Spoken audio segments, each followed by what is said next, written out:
Yes, everyone, welcome back to this evening's live show here on FUTV United TV. I'm Adam, bringing you all of your Manchester United updates. Well, on location, of course, last night here in B4. Tomorrow's content is going to be a bit wild. It's match day as well. Everyone is looking forward to the game and all of the new players featuring in it. We know, obviously, about Benjamin Sesco. It was Sesco day today, and we have heard that he is now officially a Red. The unveiling is coming later. Unveiling of Manchester United's new training ground. That was interesting. Wonder what the bomb squad were actually thinking, watching all of the new players and all of the current squad in there, looking at all the new facilities. But they're a bit gutted now, aren't they? But you're here because of the news around the midfielder. That's what this show is about tonight. I'm going to do a bit of something. Well, it's not different, actually, because there is news coming out tonight, and we're only running this. I'm just going to let you into why I'm doing the show the way I'm doing it tonight. We're going to find out about another midfielder that Manchester United are looking at if Baleba doesn't happen. That news, apparently, is going to drop, courtesy of Indy, later on this evening. So, we're going to do the show on this. He has been bang on with everything so far this summer, pretty much absolutely battering it out there in terms of the news, and then all of the big guns are jumping onto it. He has been on with everything that has happened recently between Manchester United, Liverpool, Newcastle, Arsenal, a lot of stuff. So we're going to run with that. We're going to talk about who it might actually be. We're also going to talk about what Romano said about Hojlund again. We did a video earlier on about the situation with Garnacho. We'll get some opinions on that towards the back end of the show also, and how far down the line that is right now. I think there's another update on Garnacho coming very, very soon as well. And Donnaruma's price drops again. He's now 26 million. Are you taking him at that? It's getting more and more juicy as to not take him now, isn't it? It's hard to look at United's window. We had a good old debate this morning about should United even go for Donnarumma. Let's get into everything that's happening with this midfielder then and what is going on. There is going to be news coming out later tonight. So I will do a separate video on it as well when I find out. And I'll give my opinions on it, and we'll obviously get your opinions as well if this news is genuine, and we can only think it is going to be genuine going off what this source has actually said throughout the window and has nailed already. So yeah, we're going to go with that. But you'd expect Manchester United to be in the running for another midfielder. A good thing about this, I think, is that Manchester United have another option. Again, structure, planning, options, plan Bs, Cs, Ds, everything that we've had this summer. We've hit our targets and our A-listers, but obviously it may be one step too far bringing in Baleba. This is not off, by the way. Baleba is on, and I'm saying that now. United will give this time, but they need to move players along very quickly to make this happen, which is why we've pushed onto all of the stories around Manchester United outgoings over the last couple of shows, sorry.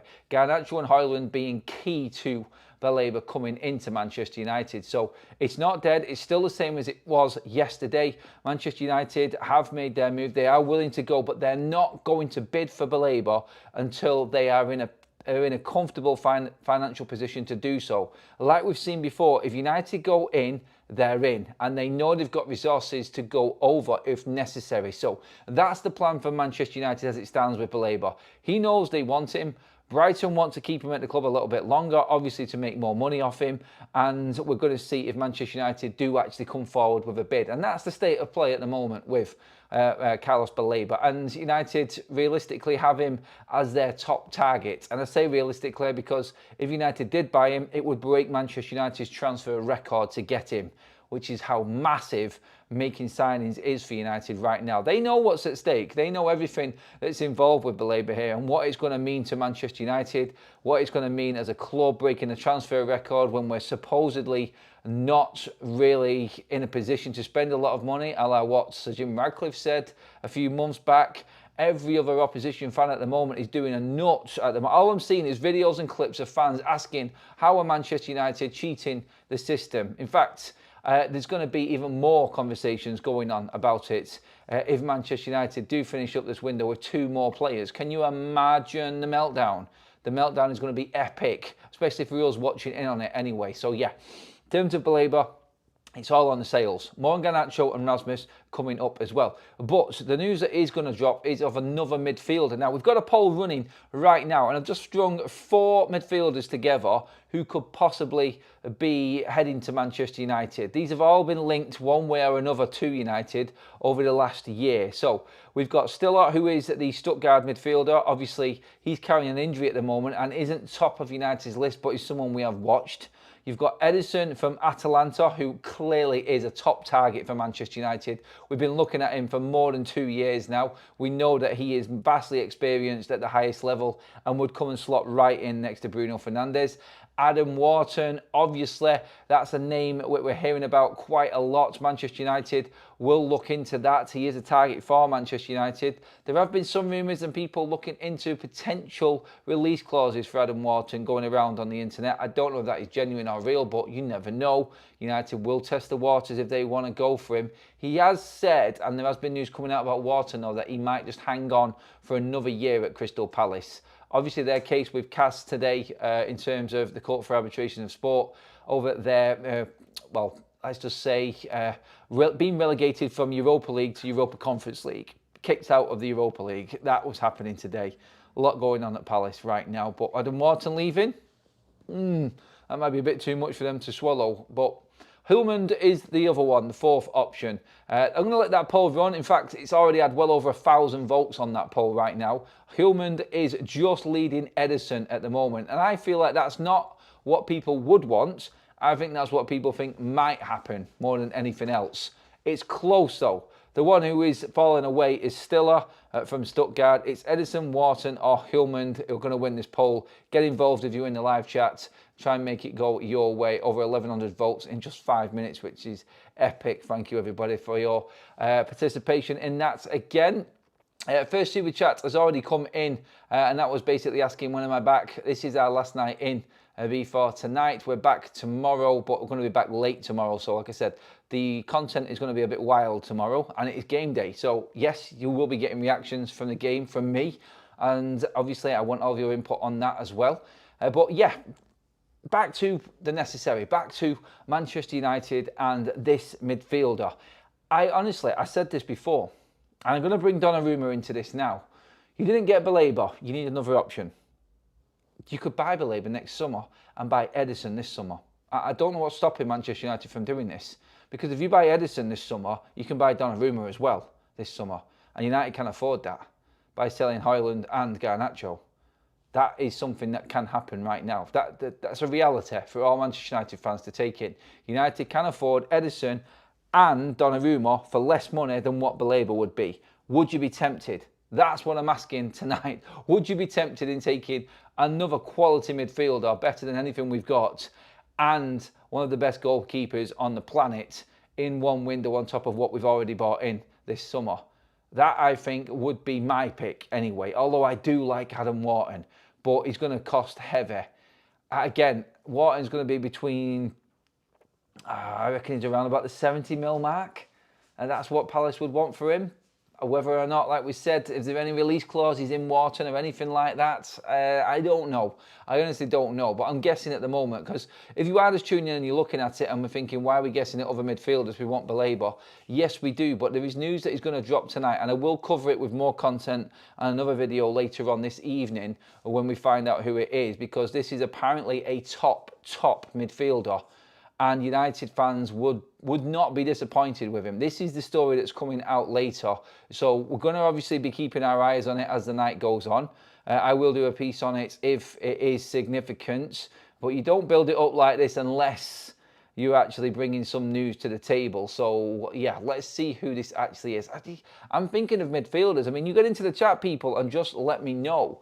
Do you think it's going to be, who you think it's going to be? I mean, honestly, I do believe that Manchester United want Baleba, but this story is going to drop later, and it is another option for Manchester United. So that's why we're bringing it up. The top target is obviously Carlos Baleba. We know this. Ruben wants him. Ruben has him as his priority. I know all of this, and I would take him above the others as well. I think if United could get it, the only reason, by the way, that I don't think Manchester United will get Baleba is because of the money. I didn't think we would get Baleba. I just didn't look at that as a deal that Manchester United were going to be able to get over the line, personally. And that's why I didn't really go all in on Baleba before. But if he is affordable for Manchester United, he comes above everybody else. And that, I think, is the most important thing right now. I feel like he just covers all of the bases and gives United that midfielder for the next 10 years. It's exactly what Manchester United need. It is crazy that we could actually get him this summer. I know we are lucky to be getting the players that we are getting right now as a United fan base, and I'm not taking it for granted at how good the business has been so far. But one more like that, like we said the last 2 nights, it has been all of the talk around the Man United fan base that we are looking at one of the best or potential best midfielders in the Premier League right now, also coming to Manchester United on top of everything that we've actually already got, which is crazy. We'll keep them comments coming in on the midfielder. Moving into Benjamin Sesco, again, we said the unveiling is tomorrow. Romano has confirmed, by the way, that Benjamin Sesco has signed for Manchester United. It is a done deal. Here we go. We know that happened. The medical has been passed, and Benjamin Sesco was in and amongst all of the Manchester United hurrah around Carrington today with the unveiling of the new Carrington. It looks absolutely spectacular, by the way. I'm sure you've seen the videos. But in and amongst all of that, Benjamin Sesco has signed for Manchester United. I'm sure all the pictures will start to come out tomorrow morning, and then the unveiling will be at Old Trafford, obviously, for the lunchtime kickoff tomorrow against Fiorentina. Really looking forward to that now. But a few more details have come out on Benjamin Sesco also, which are, of course, the wages. He's on £160,000 a week wages. My God, United have done some good business. They are bringing that wage bill down. If I told you that Benjamin Sesco is actually on less than any of the bomb squad apart from Tiro Malacia, you'd be, and Garnacho, sorry. Well, let's just say Malacia and Garnacho. Garnacho is an academy player, but you think about Antony, you think about Rashford, you think about Jadon Sancho. Like, Rashford's on twice as much money than Sesco is, and he's not playing for the football club. It's ludicrous, isn't it? But 200 grand is his base wage if United are in the Champions League. So United have given an incentive, obviously. Now, that gives the player something to go out and play for again. But let's not forget, that's Benjamin Sesco at 22, heading into his prime years, on a maximum of 200 grand a week wages. United not breaking that barrier. All of Cunha and Bumo and Sesco are all in and around that sort of wage bracket. And this is the beauty of bringing in younger players as well. And we said this about Baleba, don't forget. If he comes in, he's on 12 grand a week at the moment at Brighton. Like, honestly, like, you could still offer this kid like 8 times as much and still not break the 100 grand a week mark for him. This is how United save money with him. So if you're bringing in an Edison, for instance, he may actually be just as much as what Baleba is going to be, because he's going to want a lot more money in wages. United could get Baleba in for what, 80 to 100 grand a week wages. That's peanuts, absolute peanuts when you compare to all of the other midfielders on this table. Even them players in that option there and that poll right now that we've got in the live chat would be on more than what Baleba would be on. This is why United do buy players young as well, because you can structure the wages properly. And again, I know I'm banging on about this a lot, but with Manchester United actually now operating as a real football club with people in who actually know what they're talking about, this is going to make a massive difference with any transfer negotiation, any deal, any contract situation going down the line. Notice how no one is getting contract renewals at Manchester United anymore. They're not stupid. They haven't got idiots running the football club like we did before. And now we're actually doing things properly. Sesco on 160 grand a week. Like, when did United, like, honestly, like, United just doing business the way that it should be done? This is something that we just don't get used to as a United fan base, but we can easily get used to this. Manchester United here, you think about it. Sesco, if it doesn't work out in 5 years' time, whatever, and he's only on 160 grand a week wages, it's an easy sell for United. It's sell on. It's sell on value as well. United will not be losing out money like we are doing now. I think it's value for where it's at, for the price that we paid. We're not paying too much. Just under 72,000 all in.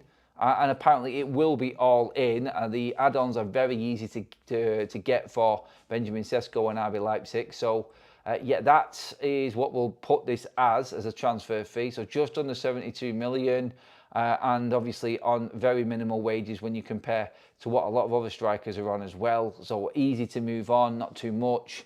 And then I'm not looking past like selling him on. Like I don't want to talk like that. I want him to be a success and stay at United forever and a day. But still, you are protecting yourself when you make these deals. And the way that we're doing them now, he's definitely giving us a lot of room to manoeuvre in the future as well. Same with Mbeumo, same with Matheus Cunha. But again, all of these players are what Manchester United wanted and what Manchester United researched. There was a great point made about the Bryan Mbeumo transfer. That was the closest that the data analysis team could get to Mo Salah. In terms of a player, it was Bryan Mbeumo. That's as close as you're going to get to a Mo Salah. And you're thinking, yeah, same position, same amount of goal output, just a bit more from Salah this season. That is basically what you're getting there. It's Premier League proven, and it's goals from both of Cunha and Mbeumo. And I've said this all along, them two will both help Manchester United with the new signings. Like obviously with Benjamin Sesco coming in, the pressure is off him a little bit more now. And this is probably where people will feel sorry for Rasmus a bit, because he might have done better with Cunha and Mbeumo also as well. But you're never going to know, because it does look like United are, like we said earlier on, forcing Rasmus Hojlund out of the door. I'm going to get into your comments on this, first of all, regarding the situation with the midfielder. Get into the comment section, everyone. And of course, let me know about Rasmus Hojlund as well and Benjamin Sesco, them wages. Are United starting to really look like a properly run football club? Jack Jones with a super chat says, if our players are consistently performing and getting us up the table into the Champions League, I'm happy to pay them the wages. Go on and earn it, lads. Exactly. Incentivised contracts is the way forward in football these days. It gives the players something to play for, and it keeps them on board with the project as well. It's like, yeah, you can talk and the love for the game and all of that, but at the end of the day, everyone wants to get paid. And if you give them an incentive alongside them performances and the love for the game and getting up there in the table, like Jack says there in the chat, back in the Champions League, then they're going to play even harder. It's like a whole package. You have to balance it well and make sure that everyone's on board. Make sure it's affordable and don't overpay. And then if they think they've already made it, then you're going to get performances like we've had the last decade, where we've had the mercenary crew in at Manchester United. But right now, I think we are doing it the right way. We are operating like Manchester United used to, and I think it will bring better performances as well. Hi Adam, just give us a number 6 and Donnarumma, and I'll be really happy with the summer window. Maybe we can aim for the top 5, have a great weekend. No, DJ, we're going top 4. If we get Donnarumma and a midfielder in of the quality of Baleba, it's top 4. Has to be top 4. Them signings are too good to not be aiming for top 4. Look, I said aim for top 4. That's what United's target should be. And if you fall short, you're in the Europa League, at least. And then you move on again next summer, past that. But you give it a go. If Forest can do it like they did last season, United, with the signings that we have made, can definitely do it. No excuses. Ruben should be aiming for top 4 this season. And if he falls short and gets us in Europe, then fair enough. We're in the Europa League. It's job done pretty much. We've moved up that table. We've earned a lot of money compared to what we did with this season in terms of positioning in the Premier League and where we finished. It was appalling, to be honest. It really was. A few other headlines just coming in. Benjamin Sesco is so motivated to kickstart his Manchester United career that he expressed his willingness to participate in tomorrow's friendly match against Fiorentina. While Manchester United acknowledge his enthusiasm, they informed him that this is not an option. I love that. That is the sort of player that you want in your team. That just coming out. Transfer Dan has just dropped that tweet out there. Lots of stories about how enthusiastic Sesco is. The willingness last night to fly over last night instead of this morning. His medical was done hours ago. He passed everything, obviously as you'd expect him to. But medical done, contract signed. He just can't wait to get out on the pitch now. Did you hear the story about the Ruben Amorim video call with Benjamin Sesco? Did anyone hear about this? This came out earlier on today, a 2-hour video call. Tactical analysis and breakdown and projects outlining from Ruben Amorim blew Sesco's mind, apparently. This is in the report. How this information is leaked is beyond me, but like it's all good in terms of what's been leaked because it's positive. But Benjamin Sesco breaking down the tactics with Ruben talking about the weaknesses of the Arsenal side.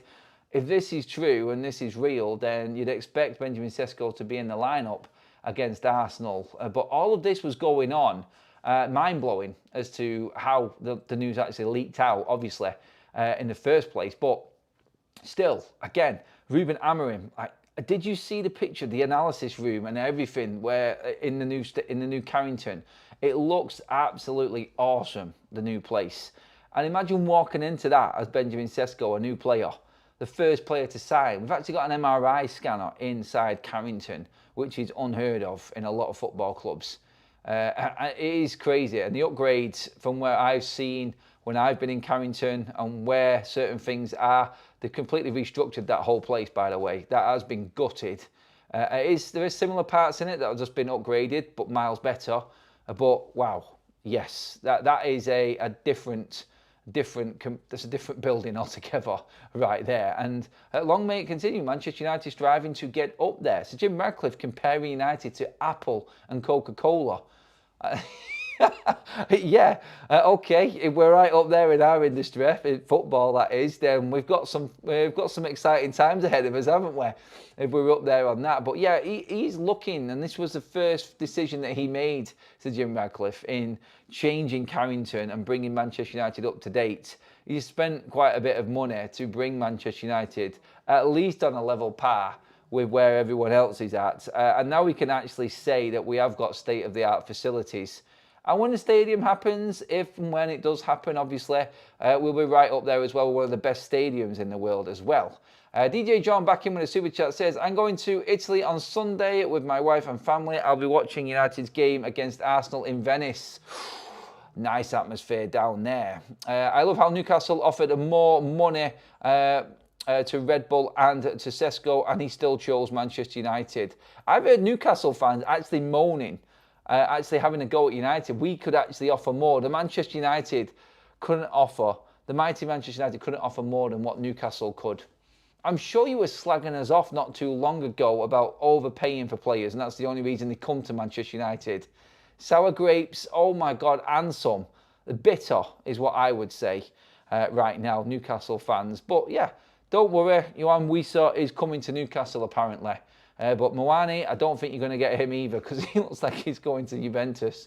But yeah, there was a story coming out earlier on that Newcastle have concrete interest in Moani, but he prefers Newcastle. It seems to be a new player every day just linked to Newcastle so he can go to another player.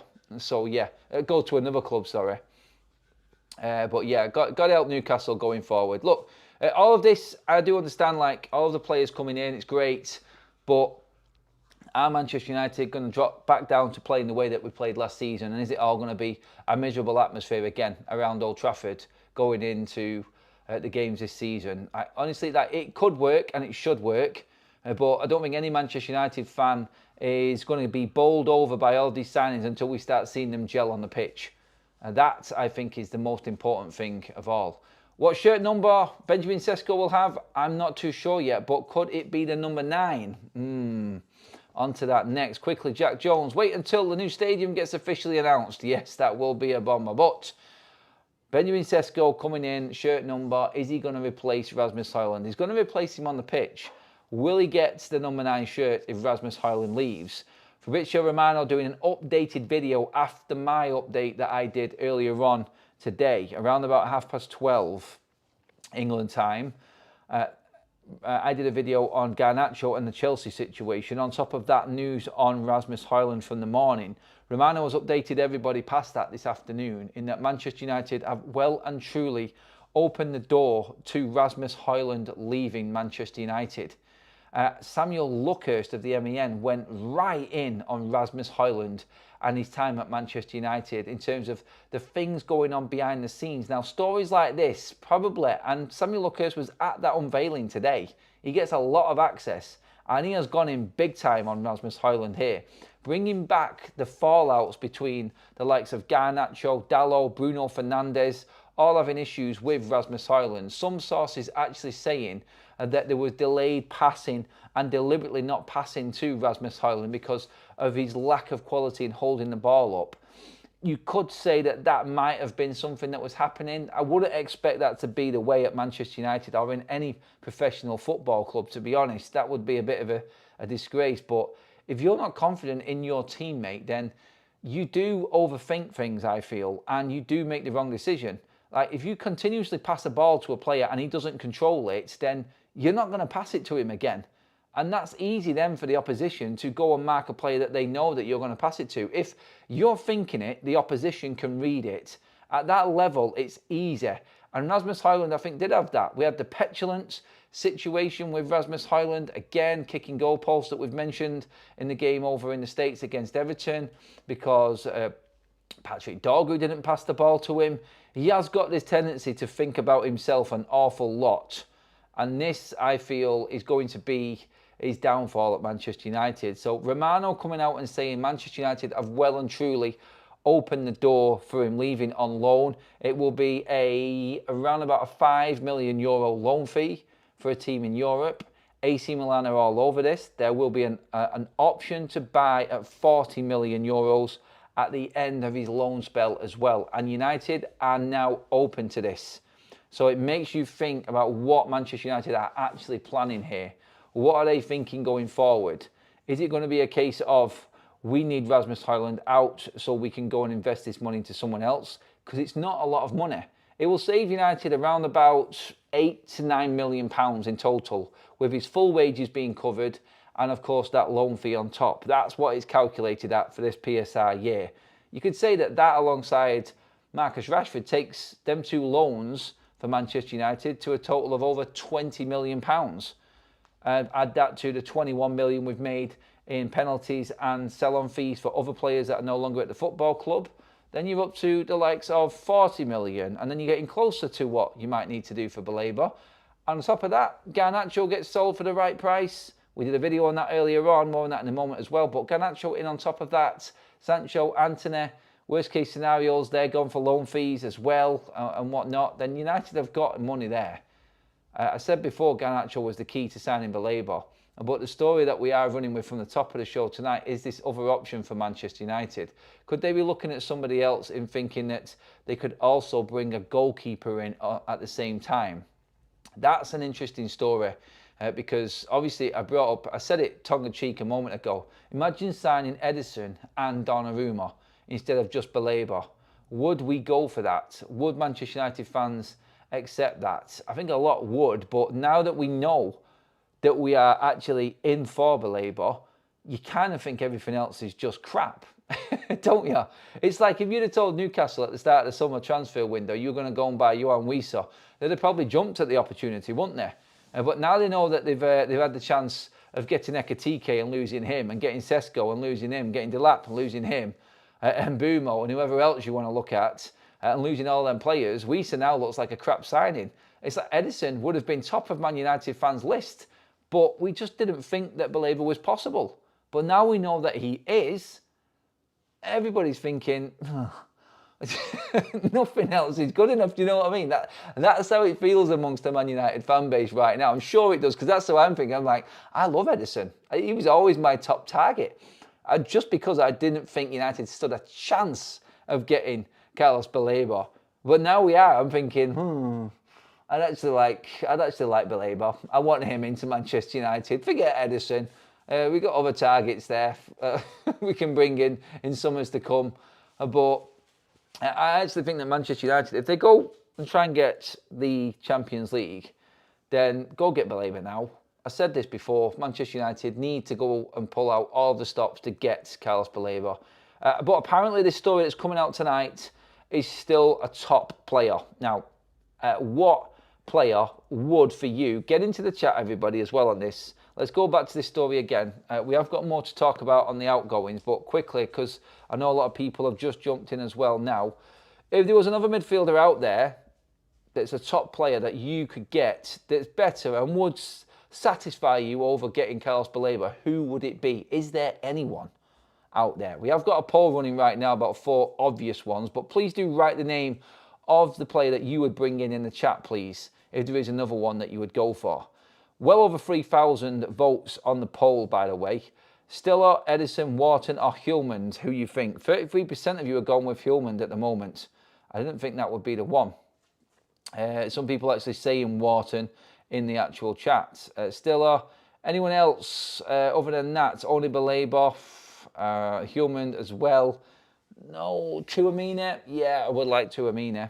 That story was floating around a little bit ago. Someone, whoever wrote, Pete, no, we're not getting De Jong. Forget that. Nelson as well. Forget De Jong.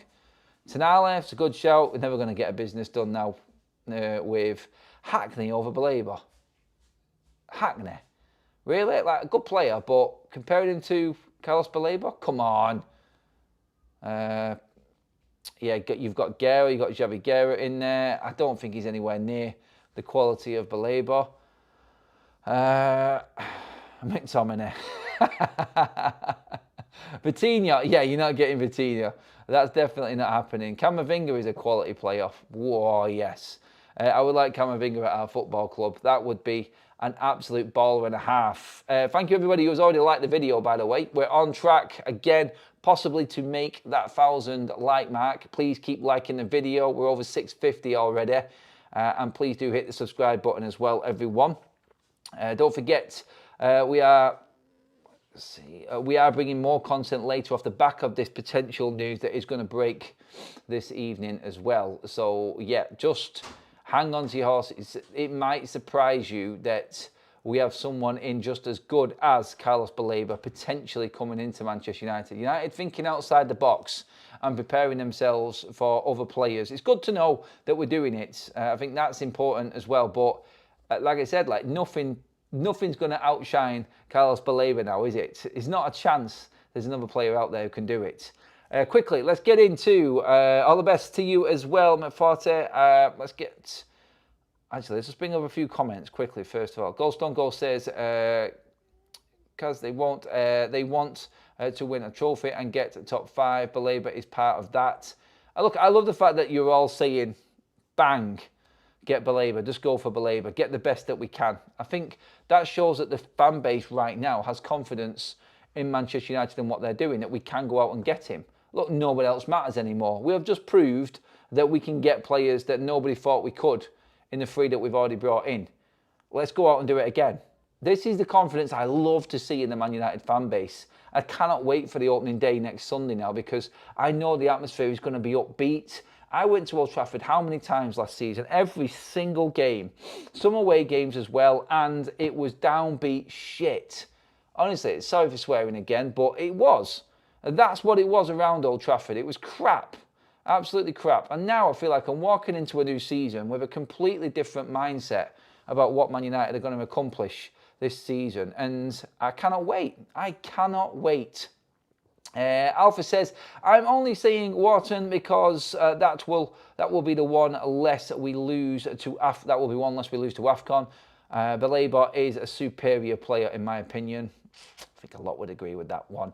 Neil with a super chat. Thank you, Neil. He says, not nearly enough credit given to pull of the new structure, leadership team and Amorim project. Manchester United will always have the pull, but credit where it is due. The nostalgia and the pull of Manchester United is there for everyone to see. I've seen opposition fans doing videos on this just today alone. Like, it's there, the heritage pull, the heritage factor, everything about Manchester United, the history is still there. It's still pulling in these big name players.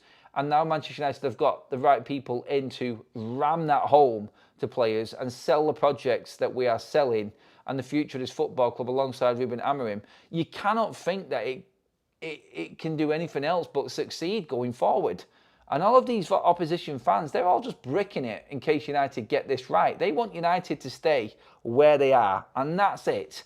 They don't want United to come back any stronger. And that's what they're fighting against right now. They're trying to play Manchester United down.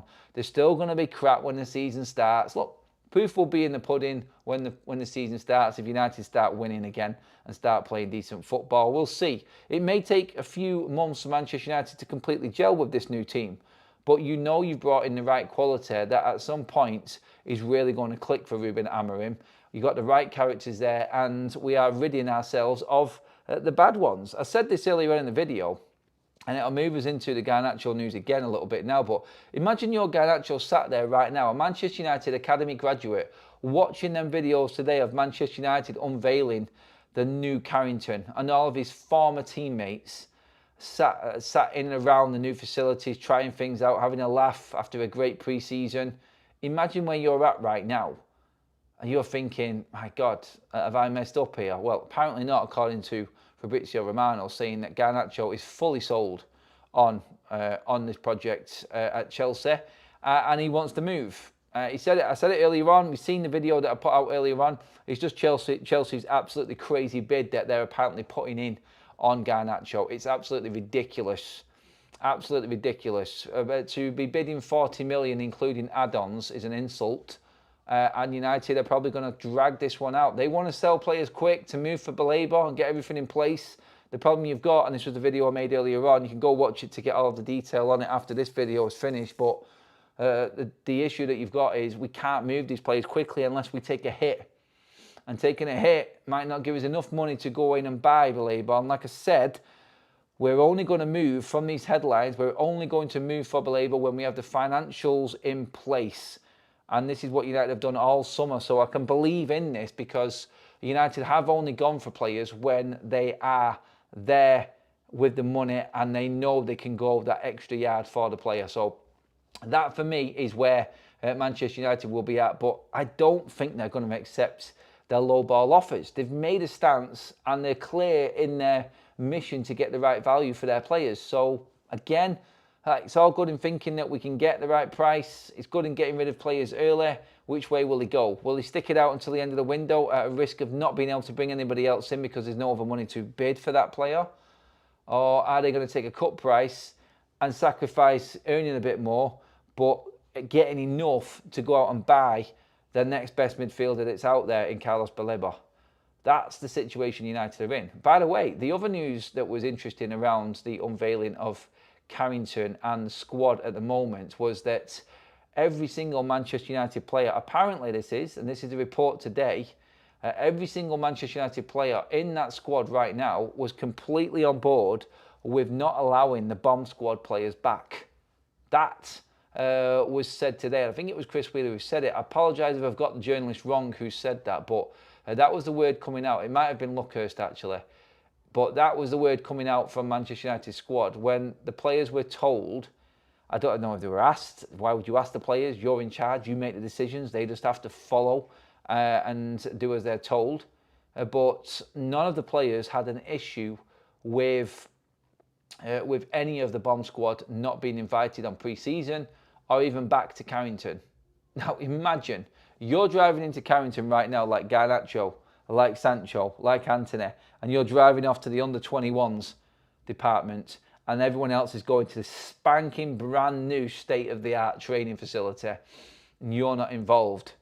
They've even added, I'm sure you've seen the videos, they've added more lockers in the changing room for academy prospects who make it through into Manchester United to go straight in there as well. They've made extra space. You'd be gutted, wouldn't you? You'd be absolutely devastated. You'd have spat your dummy out 20 times already just through the drive into Carrington like these players do. Oh my God, that is the best thing that could have happened to these players. I'm so happy that Manchester United have stuck to their guns with all of them and they've stood their ground and told them, no, you're not coming in. This isn't for you. You're not a United player anymore. I don't care what Ruben said in that press conference. Of course, the United players, and they will come back. Yeah, bollocks. They're not coming back to United. He's had enough of him. And I think everyone at United would have known from what Ruben said that that's going to be the case going forward. Not a chance that they come back in. So it's brilliant. Absolutely love it. Let's get your thoughts in on everything that's going on right now, everybody. This is your chance. The evening show is where we get a load of interactions going on. So get your comments in, please, everyone. Amarim has more backing than those against him, says Cornish Melissa. Mark says, what about Sekou Kone and has not been given a chance properly yet? He has similar attributes to Baleba and will save a lot of money. He just isn't proven or strong enough yet. He's not developed. He is very slight. He's not really that muscular. I love Kone. I think he can be a good player. But at the moment, all I can see happening for him is going out alone this season He is not thought of by anyone at Manchester United as taking the spot of any other first-team players at the moment. Waiting to see the reaction of ESPN pundits once we get Baleba. They have only predicted Man United 8th position max. Well, honestly, the media will drive United down and down and down as much as they possibly can. They have to, because it's headlines for them. I was explaining this last night, I think, actually, wasn't I?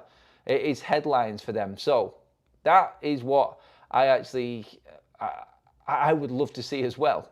I want to see everybody, all these so-called pundits, ex-players that are the experts in their field as such, talking about football. Honestly, I was listening to Perry Groves on TalkSport was enough. I told you about this the other day. He actually thinks that Man United need 2 centre-backs. Oh, God. I mean, seriously, they don't watch enough. And I don't expect them to, because obviously Manchester United, they have to watch a lot of other clubs as well. So that, I think, is definitely something that I'm looking forward to this season more than anything else. Is seeing other pundits grovel and... We're not going to get apologies, I know, but still, like, eating their words about how Manchester United perform this season is what I'm looking forward to. Malcolm Booth, welcome to the Members Club, my friend. I hope you're doing well, buddy. Let's see what else we've got in the chat here. Daniel says, hard to believe that they aren't itching to get in with another club World Cup year, and also to just play. The selfishness, the greed, the mentality, unbelievable. Time won't improve their choices. Definitely not on that one. Anatoly says, can we stop worrying about what is going to cost to get the top player, please? Is Liverpool or Chelsea or Arsenal letting off the playing top dollar for players?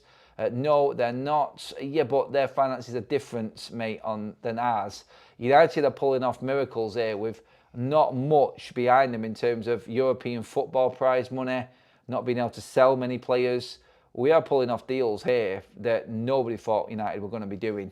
So, yeah, we're not in the same league when it comes to actual money. This is the point I'm making. Anatoly there has brought up something interesting. United are competing right now in this market with the elite of the Premier League, who are in the Champions League and earning fortunes off prize monies and everything. United are not. Imagine if we made it into the Champions League again and started competing up there. We would blow everyone out of the park with a proper football structure in place. I guarantee it. If United can sustain and we can get it right with this team and start building, United will have another dominant period again. I think we've shown that we still have the pulling power. We've got a lot of work to do to get back to the top on the pitch, though. Let's not forget we are crap. And it's all good having a great transfer window, but we've got to put it into practice. We've got to put it on the pitch.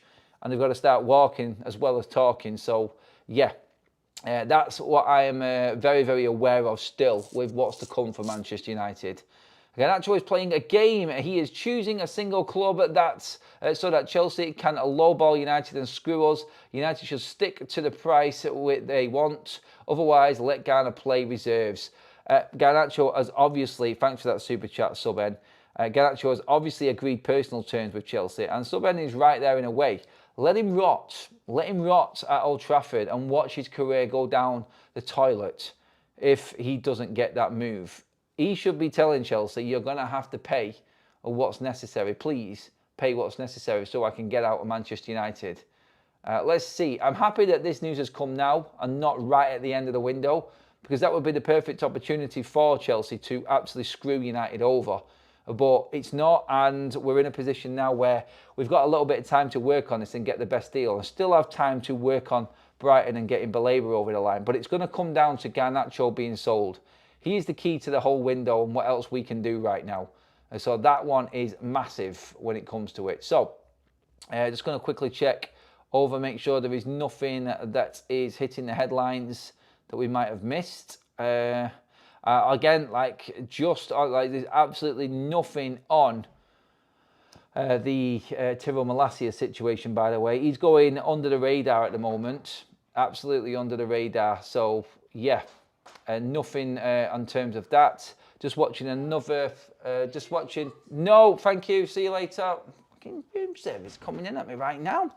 Seriously, I think Kaz has gone for a walk somewhere and someone room service, like, second time? I mean, give him credit, like, they're checking up on the rooms, like, see you later, I'm working here, we've got a show to do.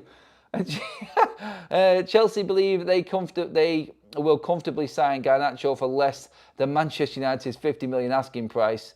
The Blues are even ready to wait until the end of the window to get it done. That's a worrying report again. Garnacho taking the absolute mick by signing or agreeing to sign that contract. Honestly, this guy's ego it needs taking down a peg or two. It really does. It's frustrating to see it. Just seeing these headlines actually drop out now. Chelsea believe that they will get Garnacho for the price that they want. Honestly, right now, I think Manchester United, just for this attitude from Garnacho, thinking he can get what he wants, I would love it if we managed to just move Anthony on and make something happen with Sancho and have enough to get the first year instalment in for Baleba and let Garnacho rot. Let him rot. Let him rot at Carrington, on the other side of Carrington, looking at that new facility for a full half a season. Then he'll make sure he pushes for a move. I hope United just hold out on Chelsea. I don't care. I don't care. Like, this attitude, thinking that he can actually take us to that point where we're not getting anywhere near what we actually need, it does my head in. I'm so happy that Manchester United have stood the ground with players. Malcolm, thank you very much. Absolutely appreciate that, buddy. Really do. Thanks for the super chat, mate. And Ant again with another one. Just sell Garnacho with a big sell-on clause. Yeah, but Chelsea won't sell him. That's the thing. I don't think they will anyway. But gifted membership from London as well. We'll give that one to the maid. What's her name? Let her take a membership for free. Pay for room service. No, I'm not. We're going out. We're having something to eat. Anyway, I'm going to wrap things up there. Obviously, there is news coming tonight, and I will keep you updated with everything that is going on. When that news does hit, I will give my opinion on it. If it is as big as it's supposedly, it might not even be that big. But United do need another option. We can't put all our eggs into one basket, which is obviously Garnacho. Which is Baleba. Or can we? That's what I want you commenting on when we do go in for a midfielder as well. After this video has finished its live, please do get your comments in and let me know what you think of that. I'm going to finish the poll up there as well. It looks like it has been a close run thing, but at the moment, Hojlund is beating Edison by 1% of the votes from you guys in the chat over who else might come in if it isn't Baleba. We are not far away from hitting the 1,000 like mark, everybody. So please, on your way out, give the video a like, please. Much appreciated, as always. Mods in the chat, absolutely outstanding job yet again. Absolutely brilliant. Thank you for all the super chats. Absolutely amazing, as always. Loving the support, everybody. We passed 95,000 subs this morning. We are closing in on 100k. Make sure you hit that subscribe button, please, everybody. And like I said, I'll be back with that extra content if that other news does drop and is significant. Let's see what happens. What a day for Man United again. New training ground, new striker, ready to go for the friendly tomorrow on the unveiling. And Manchester United into the last week before the start of the new season. It's time to get excited, Reds. I'll bring you all the updates as they happen. As always, stay tuned, hit the subscribe button, bell notification.